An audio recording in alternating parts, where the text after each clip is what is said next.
Subject name electrical power generation, code 3330904, unit 4, name solar power plant, topic name solar energy parameters, myself Sachin Patel, lecturer in electrical engineering, VP MP Polytechnic. Objectives: definition solar energy, solar constant, solar radiation, types of solar radiations, instruments for measuring the solar radiation, principle of solar cell, and types of solar cell. Definition solar energy. The solar energy is the radiant energy in form of light and heat produced by the sun. That means solar energy जो हमें light और heat के रूप में अर्थ पे मिलती है उसको बोलते हैं solar energy. Solar energy is a renewable source of energy, means वो दूसरी बार भी हमें मिल सकता है. सुबह उठते हैं तो सन हमें मिलता है, तो solar energy is the renewable source of energy. It is freely available to all, वो हमें फ्री में मिलता है. Earth receive 174 petawatt of solar radiation at the upper layer of the atmosphere. That means कि सोलर रेडिएशन हमें 174 petawatt, peta that means 10⁻15 watt, उतनी energy हमें daily मिलती है. Solar constant. The rate at which solar energy reaches the earth surface from the sun means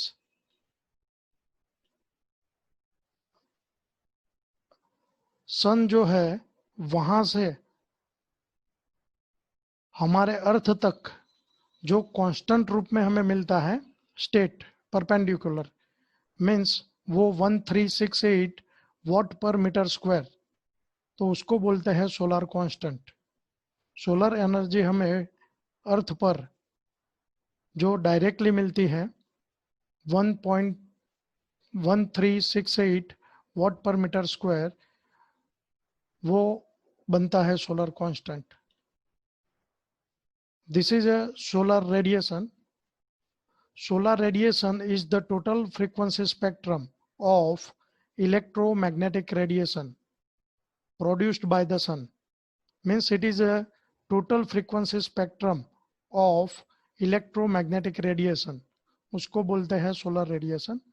and in spectrum में क्या cover होता है, तो visible lights, radiation such as x-rays, ultraviolet radiation, infrared radiation, वो मिलके हमें फ्रीक्वेंसी स्पेक्ट्रम जो मिलता है इलेक्ट्रोमैग्नेटिक रेडिएशन का, उसको बोलते हैं solar radiation. Yes. Types of solar radiation. Types of solar radiations, उसमें है डायरेक्ट रेडिएशन, उसका दूसरा नाम है बीम रेडिएशन, सेकंड है diffuse radiation, and third total radiation और ग्लोबल रेडिएशन. डायरेक्ट रेडिएशन और बीम रेडिएशन मीन्स सन के जो रेज है वो कोई भी डायरेक्शन में मूव हुए बिना डायरेक्टली अर्थ पर आते हैं, उसको बोलते हैं स्ट्रेट लाइन में, उसको बोलते हैं डायरेक्ट रेडिएशन. या बीम एक ही लाइन में जो हमारी पृथ्वी पर आता है विदाउट डिस्टर्बेंस, उसको कहते हैं डायरेक्ट और बीम रेडिएशन. सेकंड है डिफ्यूज रेडिएशन. डिफ्यूज रेडिएशन नाम से ही हमें पता चलता है कि भाई फोकसिंग उधर होता है। तो सन रेज जो हमारे आते हैं पृथ्वी पर, वो एब्सॉर्ब होते हैं, स्कैटर होते हैं और रिफ्लेक्ट होते हैं। उनके बावजूद जो सन एनर्जी हमें मिलती है, जो रेडिएशन हमें मिलता है, उसको बोलते हैं डिफ्यूज रेडिएशन। अब बात करते हैं टोटल रेडिएशन और ग्लोबल रेडिएशन। तो see that global radiation is the sum of direct and diffuse radiation। जो डायरेक्ट रेडिएशन था और डिफ्यूज रेडिएशन, दोनों का समेशन मिला के जो हमें रेडिएशन मिलता है पृथ्वी पर, उसको बोलते हैं ग्लोबल रेडिएशन। यहाँ पे दिखाई दिया गया है, हम देख सकते हैं कि भाई ये रहा एक्स्ट्रा टेरेस्ट्रियल रेडिएशन, जो डायरेक्टली हमें सरफेस ऑफ अर्थ पर मिलता है, तो उसको बोलते हैं डायरेक्ट रेडिएशन, कहीं पे भी मूव नहीं होता है। और जो सन रेज होते हैं वो एटमॉस्फेरिक एब्सॉर्ब होते हैं, बराबर, वार्मिंग ऑफ एयर, तो वो बन जाता है डिफ्यूज हिसाब से।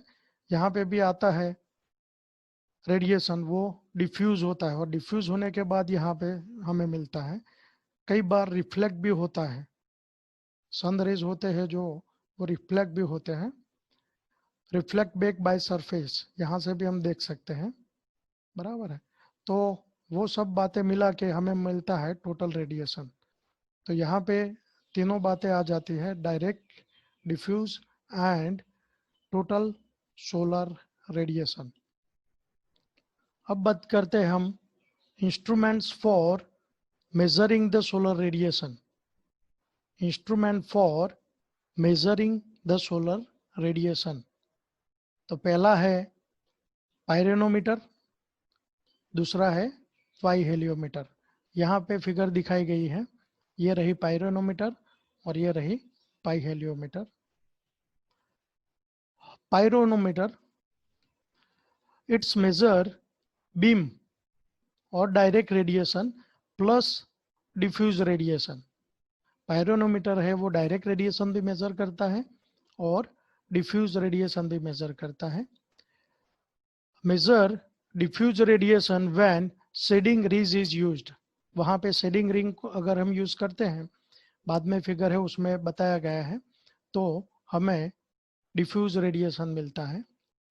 ब्लैक सरफेस, वहाँ पे जो हमें यहाँ पे दिखाई देगा अगले फिगर में, तो black surface absorb solar radiation. Black कोई भी हमें पता है रंग है, वो जल्दी से सन रेज कैचअप करता है और हीट होता है, वही प्रिंसिपल पे ये काम कर रहा है।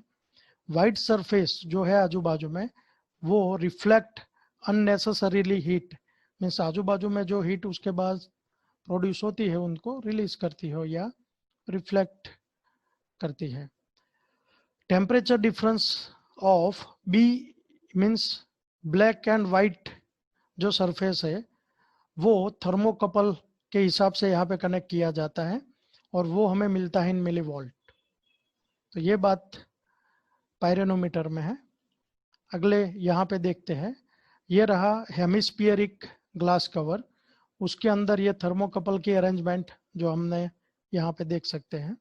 सन रेज यहाँ से कई भी डायरेक्शन में, किसी भी डायरेक्शन में से आते हैं और वो डायरेक्शन में से हमें जितना रेडिएशन मिलता है वो यहाँ पे एब्सॉर्ब होगा। ये रही रिंग, शेडिंग रिंग, डिफ्यूजन के लिए हमने बताया था वो, बराबर, स्ट्रिप वगैरह होता है तो उसकी वजह से हम डिफ्यूज रेडिएशन मिल सकते हैं। यहाँ पे बीम, यहाँ पे डिफ्यूज, ये बताया गया है। तो this is the way to measure solar radiation by the help of pyranometer. ये रहा उसकी अगली अरेंजमेंट। यहाँ पे इनर ग्लास डोम है, आउटर ग्लास डोम है, और ये ब्लैक रीजन जो हमने बताया था डिटेक्टर, वहाँ पे सन रेज डिटेक्ट हो गए और उसके हिसाब से हमें सोलर रेडिएशन कितना है वो एटमॉस्फेयर में पता चलेगा, बराबर है। तो working, how it is work, तो it is placed in front of sun rays, means sun rays के सामने उसको रखा जाता है, तो temperature of the surface start rising. यहाँ पे सरफेस वहां पे है, अगर उनका सामना सनरेज से होता है और सनरेज के सामने आता है तो उसका टेम्परेचर धीरे धीरे इंक्रीज होता है। यहाँ पे rise in temperature detect by thermocouple, तो this rise in temperature detect by thermocouple means जो बढ़ा हुआ टेम्परेचर है वो डिटेक्ट होगा कहाँ पे, थर्मोकपल में।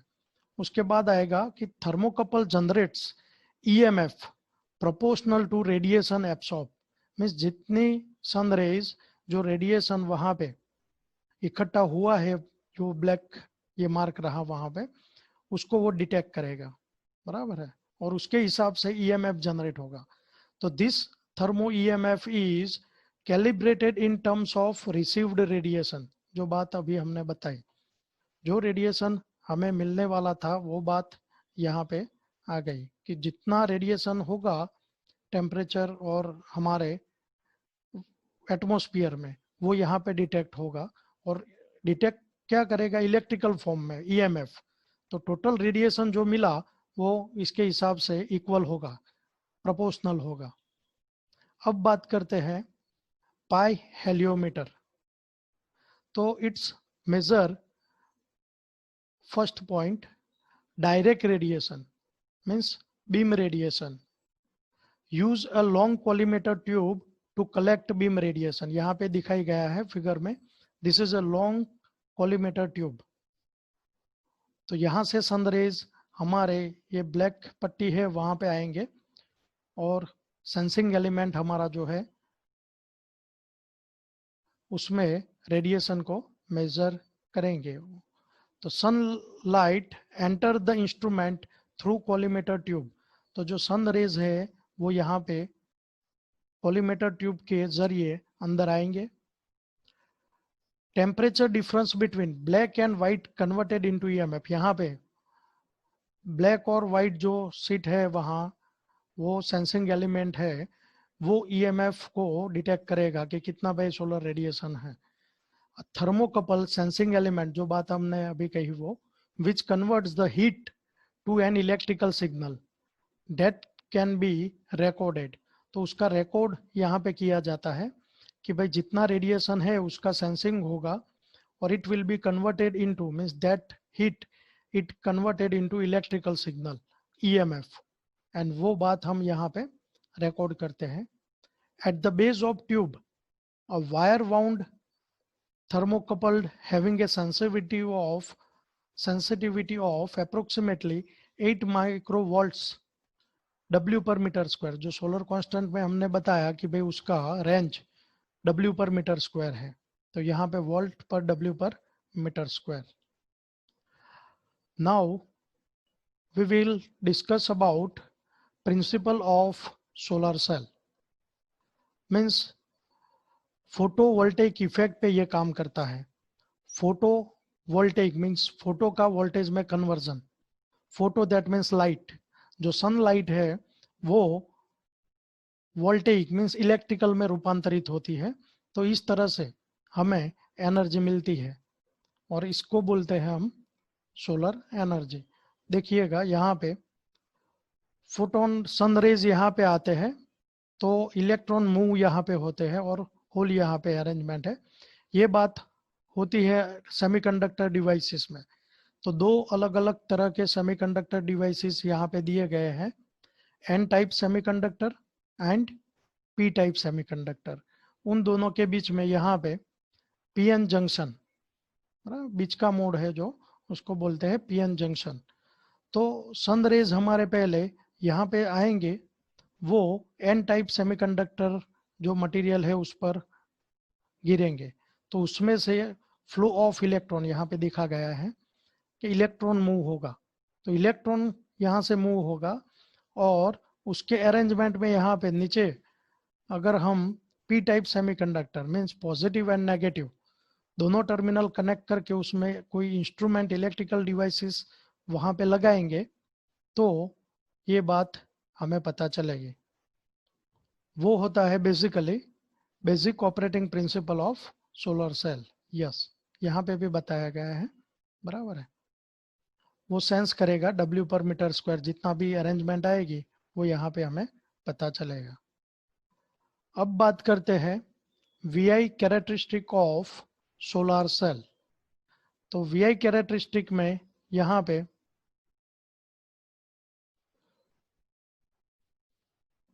वोल्टेज और करंट दोनों के बीच की बात है यहाँ पे। तो यहाँ पे I मैक्सिमम और V मैक्सिमम और P मैक्सिमम, और उनके बीच का जो ये अरेंजमेंट हमें दिखाया गया है वो है VOC means open circuit voltage, और यहाँ पे है शॉर्ट सर्किट करंट। I की जो ये डायरेक्शन हमें है वो मीन्स यहाँ पे ISC is equal to the short circuit current, ये रहा, और VOC that means the open circuit voltage, ये पॉइंट रहा। VMP the voltage at the maximum power point means यहाँ पे वोल्टेज, यहाँ पे मैक्सिमम जब मिलेंगे उसको बोलते हैं VMP मैक्सिमम पावर पॉइंट, और IMP the current eight maximum power point. तो यहाँ पे I मैक्सिमम यहाँ पे, बराबर। तो ये बनी हमारी VI characteristic of solar cell. ये यस, इसमें से हमें अच्छी तरह से पता चलेगा कि भाई कैरेक्टरिस्टिक में V और I का रिलेशन क्या है। तो देखते हैं I मैक्सिमम, तो where there is no resistance is equal to ISC means I maximum होगा, यहाँ पे दिखाई दिया है I मैक्सिमम, बराबर है। तो I मैक्सिमम पे no resistance means short circuit current वहां पे जितना होगा वहां पे, और V maximum that means when the resistance is infinite I, तो वो बोला जाएगा ओपन सर्किट वोल्टेज। यहाँ पे हमने देखा ओपन सर्किट वोल्टेज, और उन दोनों के बीच का जो पॉइंट है यहाँ पे जो हम मेजर करते हैं उसको बोलते हैं IMP and VMP। That means कि P मैक्सिमम पावर मैक्सिमम कब होगा, तो V मैक्सिमम होगा और I मैक्सिमम होगा इस पॉइंट पे। तो अप्रोक्सीमेटली यहाँ पे P मैक्सिमम में VMP कितने मिलते हैं, 17 वोल्ट यहाँ पे मिलता है। तो हमने ले लिया यहाँ पे 17 वोल्ट, और यहाँ पे I maximum means I maximum कहाँ पे है, तो ये रहा 2.5 एम्पियर, वहाँ पे यहाँ पे अरेंजमेंट दिखाई दी है कैरेक्टरिस्टिक में। और दोनों को मिला के हमें पावर अगर गिनना है तो P maximum is equal to 42 volt, 42 watt. Yes, अब बात करते हैं advantages of solar cell. It is clean and non polluting means पूरी तरह से क्लीन है, नीट एंड क्लीन एनर्जी है जो सोलर सेल से हमें मिलती है। It is a renewable energy means पुनः प्राप्य, मैंने पहले भी बताया कि दूसरी बार भी उसका हम उपयोग कर सकते हैं। Solar cell do not produce noise and they are totally silent, they are totally silent. They require very little maintenance, उसका मेंटेनेंस भी बहुत कम है। दे हैव लॉन्ग लाइफ, उसकी लाइफ भी ज़्यादा है। There are no fuel cost और fuel supply problem. Disadvantages of solar cell, solar cell panel are very expensive, उसकी जो पैनल बनाते हैं वो एक्सपेंसिव होती है, उसके हिसाब से वो ज़्यादा हमें खर्चा दे सकती है अगर इनिशियल कॉस्ट में गिना जाए तो। Energy has not to be stored in batteries means energy जो हमें मिलती है वो हम बैटरी में स्टोर नहीं कर सकते हैं। Air pollution and weather can be affect the production of electricity. Yes, air pollution की थोड़ा इलेक्ट्रिसिटी के हिसाब से अफेक्शन होता है, वो मायने रखता है यहाँ पे। They need large area of land means solar panel का हमें इंस्टॉलमेंट करना है तो एरिया उसका ज़्यादा रहेगा, तो मोर एफिशिएंसी चाहिए, मोर पावर चाहिए, तो उसके लिए लार्ज एरिया चाहिए, वो डिसएडवांटेजेस हैं। यस, और sun does not shine constantly means वो 24 आवर कार्य नहीं करता है, वो शाम को रुक जाता है, उस तरह के अरेंजमेंट के हिसाब से, तो उस वक्त हम सोलर एनर्जी को यूज नहीं कर सकते हैं। तो ये बात है। Less efficient and costly equipment means जो इक्विपमेंट हम बनाते हैं वो उसकी कॉस्ट ज़्यादा है और एफिशिएंसी भी जो मैन्युफैक्चरिंग करते हैं उसकी हमें कम मिलती है। Reliability depend on location, yes, किस लोकेशन पर हम उसको इंस्टॉल करते हैं उस पर उसकी रिलायबिलिटी रहती है। दूसरा है application of solar energy. Domestic power supply में हम उसको यूज़ कर सकते हैं, इलेक्ट्रिक पावर जनरेशन में भी इन स्पेस में यूज़ कर सकते हैं। एग्रीकल्चरल प्रोडक्ट्स यहाँ पे दिखाया गया है कि भाई ड्राइंग करने के लिए हम सोलर एनर्जी यूज़ करते हैं। सोलर वाटर पंप इरिगेशन के लिए भी हम उसका उपयोग कर सकते हैं। वाटर हीटिंग भी हम यूज़ कर सकते हैं उसका। जनरेटिंग इलेक्ट्रिकल पावर, कई इंस्ट्रूमेंट में भी हम सोलर एनर्जी का यूज़ करके यूटिलाइजेशन कर सकते हैं। To providing electrical power to satellite, mean satellite में भी एरोप्लेन वगैरह जो है उन पर भी और सैटेलाइट पे भी अब solar energy mean solar cell और सोलर पैनल का हम यूटिलाइज करके यूज़ कर सकते हैं। Thank you.